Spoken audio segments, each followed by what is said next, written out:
Hi, I hope you're well today.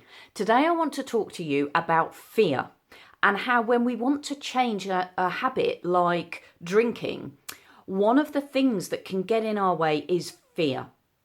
Now, when I was still drinking, before I'd stopped drinking, I was scared of a range of different things. I was scared that I was going to become really dull and boring. I was scared that all of the enjoyment would vanish from my life, that I'd never be able to enjoy anything ever again.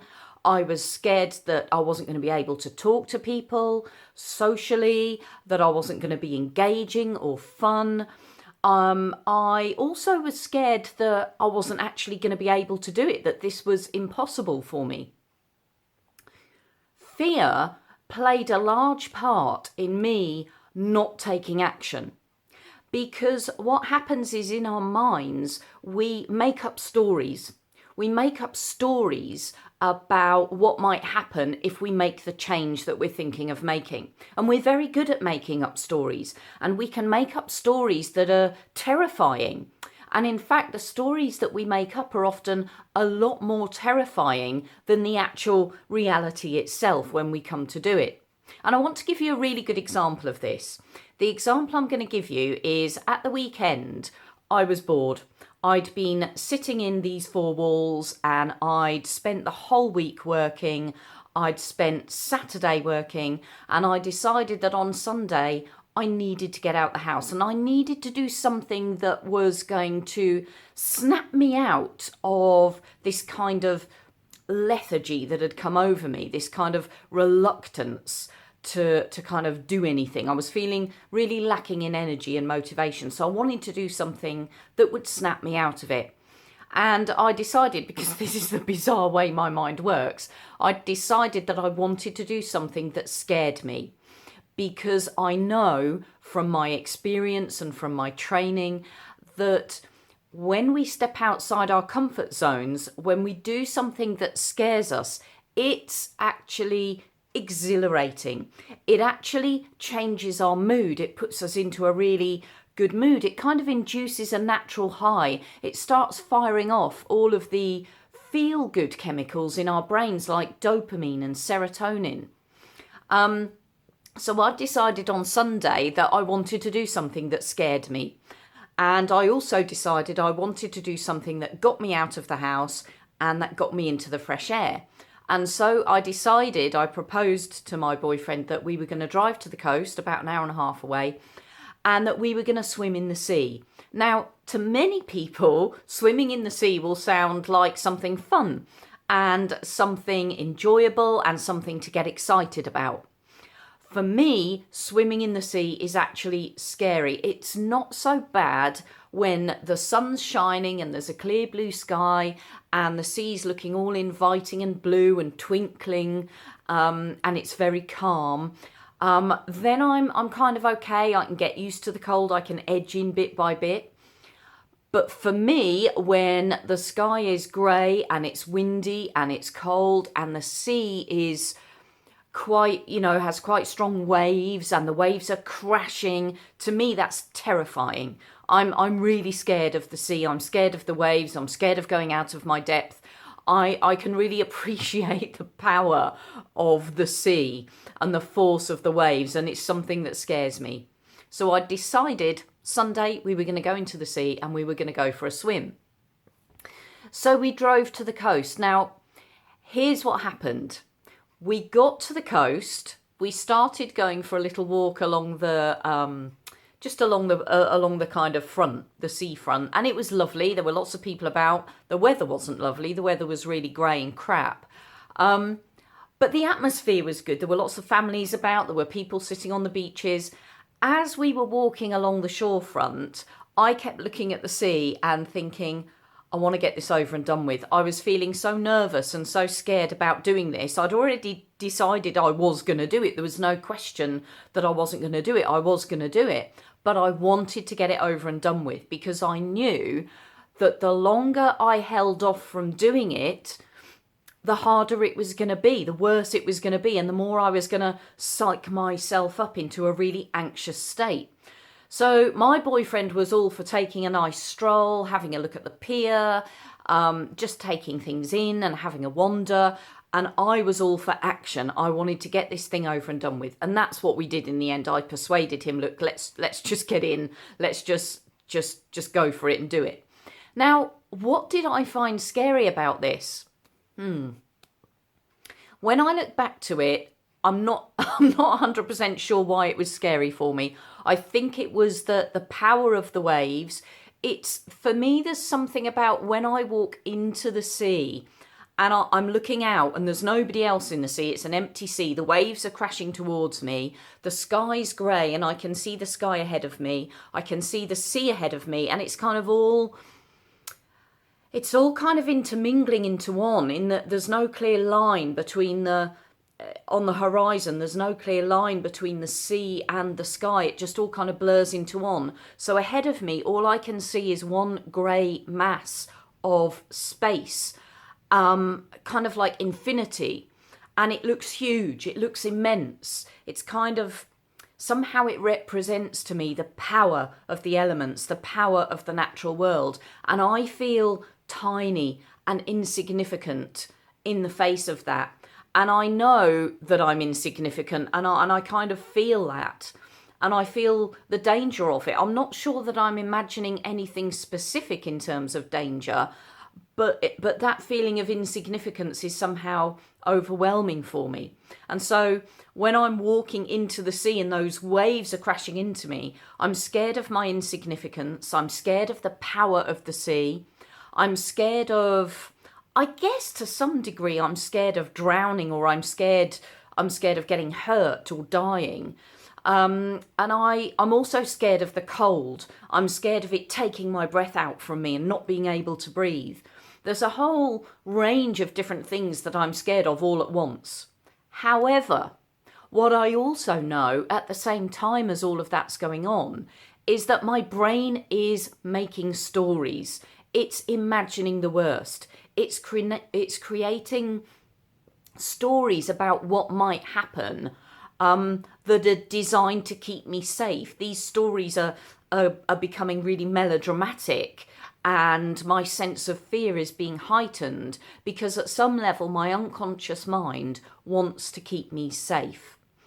And I know that it's doing that, and I know that the reality of going into the water and having a swim isn't the big scary danger that my mind is making it out to be. And I know this because I can look around me and I can see that other people at other parts of the beach are actually in the sea swimming. I can see that there are parents allowing their children in to swim. I can see that there's a group of older people over there in their wetsuits that are in the sea bobbing about and swimming. I can see that there are people not in wetsuits, in their bikinis and cozies, just in the sea and swimming. So I know at a logical level that other people are in the sea and swimming. It's possible to be in the sea and swimming, and it's possible to be in the sea and swimming without it being dangerous, without getting hurt. And if it's possible for those people, then I know it's possible for me too. So I've got a couple of things going on in my brain as I'm walking towards the waves crashing on the beach. The one is that I'm bloody cold. I'm actually shivering. This is a July day in the UK, and it's gone from 2 days beforehand being 34 degrees and having the sweat dripping off you, even though you're sitting still, to actually being on the coast in a chilly wind with grey skies and actually wearing a few layers and shivering. And so I'm in my swimming costume and I'm walking towards the shore, where the waves are crashing on the beach, and I'm shivering and I'm scared of the cold and I'm scared of all this happening. And at the same time, I'm reassuring myself, it's going to be fine. I know when I do it, I can see all these other people doing it. It's possible to do it. It's possible for me to do it. I'm going to be fine. And when I come out, I'm going to feel great. And so I walked in through the first couple of waves and it was bloody cold and they crashed up to my waist. And it was that, that moment of sheer cold hitting you.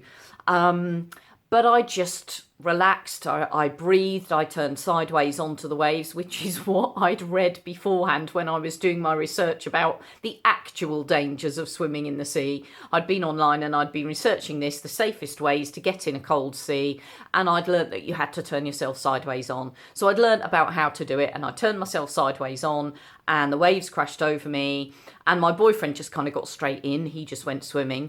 But I edged in slowly and quietly because that was an easier way for me to do it, and it was a safer way for me to do it for myself. And I started swimming. I got to the point where it was kind of up to my shoulders, and I just dipped under the water, took a big breath, and then kind of let out a kind of ha ha ha as I got under the cold water because it was really cold. And I started swimming around. And for about 5 minutes, I was just kind of, whoa, I'm doing this, I'm swimming in the sea. And it was still kind of high levels of fear and exhilaration were kind of up there. And then I started relaxing and I became warmer. And the more I swam, the warmer I became. My teeth stopped chattering. And we started swimming sideways onto the shore. So not away from the shore, but kind of sideways on, up and down. And really started enjoying it, and the exhilaration kicked in and the energy kicked in and the appreciation of what was above me, what was below me, the water, the people, the sounds, the feeling of the waves moving around under me, the feeling of being bobbed up on a high wave and then bobbed down again as it went below me. All of that, I started really appreciating it. And by the time I came out of the water, I was on such a natural high. I was buzzing. I was absolutely buzzing. And we got dried and it was kind of like I was anchored back to my childhood. I could remember childhood days on the beach with my parents or my mum with a towel and kind of getting the sand out from between my toes. And so I was taken back to those happy childhood memories of getting rid of the sand on my feet and the sand between my toes. And I was doing all of that. And we got dressed and we were giggling to each other and we were kind of talking excitedly about it. And we went and got our hot chocolates from the little shack on the beach. And it was fantastic. It was a really exhilarating thing. And then we had a wander and we had some fish and chips on the beach, which is kind of compulsory if you're in the UK and you go to the seaside. And we did all of that and it was a fantastic day out. But the reason that I want to share this with you is because I want to make a serious point about fear. All of that fear I was experiencing in the run-up to getting in the sea was based on stories that were in my head, stories that I was creating about all the potential dangers, everything that could go wrong. And none of it happened. The reality was that I felt cold, the water shocked me when I first got into it, and I carried on breathing, and I stayed alive. And all that happened was I got a bit cold for 5 minutes. That was it. The reality of doing the thing was totally different to the imagination and the stories that I was creating around it. And it's exactly the same when we think about stopping drinking. The stories we create in our minds about what it's going to be like when we stop, that we're not going to be able to do it, or that we're going to become boring, we're going to become dull, there's going to be no enjoyment, we're not going to cope with stress, we're not going to be able to relax, we're going to lose all our confidence. All of that is, for want of a better expression, a load of bullshit. It's just stories. It's just made up. It's what our minds are doing to convince us that we need to carry on, to stop us from letting go, to stop us from making these changes. And so my invitation to you, my challenge to you, is to do something today that makes you uncomfortable. Do one thing today that scares you and see what happens. See what the difference is between the stories that you're making up about the fear and what you're scared of and the actuality of the event itself. Do one thing today that scares you and see what you notice. For more inspiration, motivation, tips and stories about living life happily sober and how to do it, you can subscribe to my channel. I'll look forward to catching up with you really soon, but in the meantime, let's go get sober together.